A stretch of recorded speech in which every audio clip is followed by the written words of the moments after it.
Halo, salam sejahtera bagi kita semua.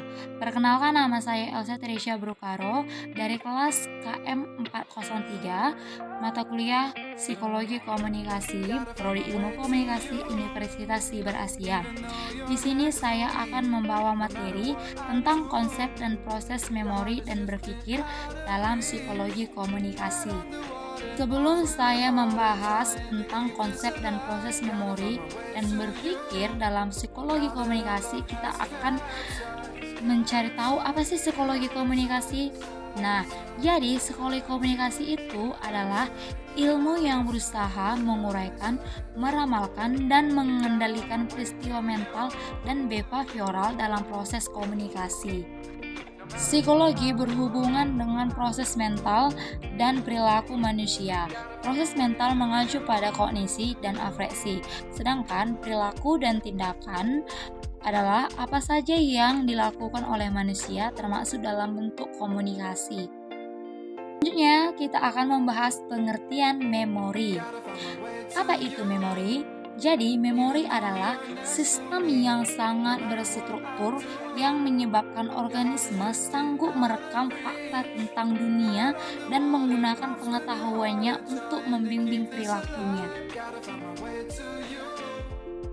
Proses didapatkannya suatu memori terjadi ketika proses sensasi dan pengolahannya menjadi suatu persepsi telah berlangsung di dalam otak manusia. Dalam komunikasi, memori memegang peranan penting dalam memengaruhi persepsi ataupun cara berpikir. Selain itu, memori juga bisa dikatakan koleksi potong-potongan kecil informasi yang terlepas-lepas dan tidak saling berkaitan. Memori juga dapat dikatakan sebagai suatu alat yang berfungsi untuk menangkap, mengolah, dan menggunakannya di lain waktu ketika dibutuhkan. Manusia mampu menyimpan ataupun mengingat informasi dari berbagai peristiwa yang dialaminya. Contoh sederhana yaitu mengingat ruang tidur, menghidupkan mesin, menghidupkan mobil, menghidupkan lampu, atau lain sebagainya.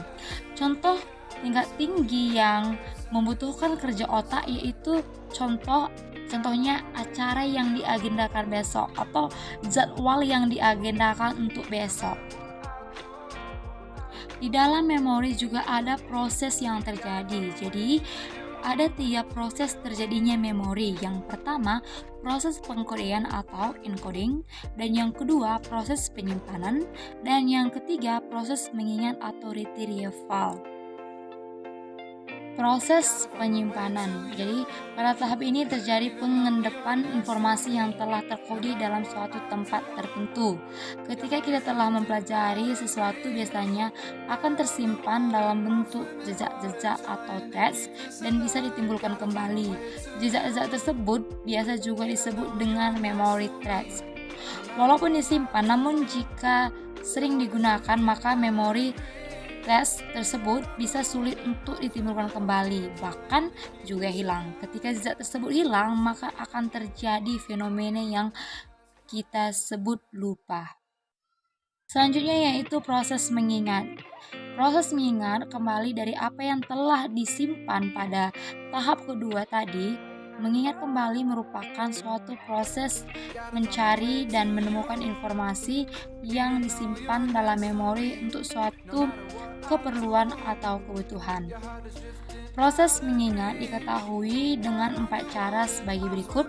Pertama, recall, yang kedua recognition, dan yang ketiga reintegratif, dan yang keempat adalah relearning.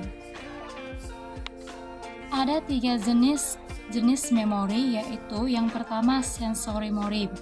Jadi sensory memory ini bisa disebut dengan sensory register atau yaitu interaksi pertama dengan informasi yang didapatkan dari lingkungan di sekitar. Sensory memory ini merupakan rekod sementara dari informasi yang dirasakan atau diserap. Dan yang kedua adalah short term memory.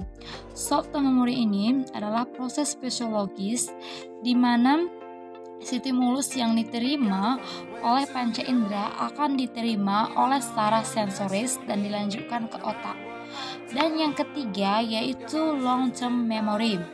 Jadi, long term memory ini adalah proses psikologis yaitu berlangsungnya pemrosesan stimulus di otak yang membuat individu tersebut bisa menyadari apa yang diterima oleh panca inderanya.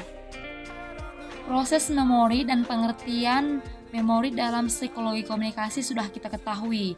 Jadi ini saatnya kita juga ketahui berpikir dalam psikologi komunikasi, bagaimana prosesnya dan apa sih yang dimaksud dengan berpikir dalam psikologi komunikasi. Berpikir menunjukkan berbagai kegiatan yang melibatkan penggunaan konsep dari lambang sebagai pengganti objek dan peristiwa. Definisi yang paling umum dari berpikir adalah berkembangnya ide dan konsep di dalam diri seorang. Perkembangan ide dan konsep ini berlangsung melalui proses perjalanan hubungan antara bagian-bagian informasi yang tersimpan di dalam diri seseorang yang berupa pengertian-pengertian. Secara garis besar ada dua macam berpikir, yakni yang pertama berpikir autistik dan yang kedua berpikir realistik. Menurut Rahmat dalam bukunya ada 3 macam bentuk berpikir realistik, yaitu berpikir secara deduktif, berpikir secara induktif, dan berpikir secara evaluatif. Ada beberapa fungsi berpikir, yaitu yang pertama menetapkan keputusan atau decision making, dan yang kedua memecahkan persoalan atau problem solving, dan yang ketiga berpikir kreatif atau creative thinking. Sekian materi yang saya sampaikan tentang konsep dan proses memori dan berpikir dalam psikologi komunikasi. Semoga ini bermanfaat bagi kita semua, dan jika ada kesalahan ataupun kekurangan kita dapat memperbaikinya sama-sama. Terima kasih.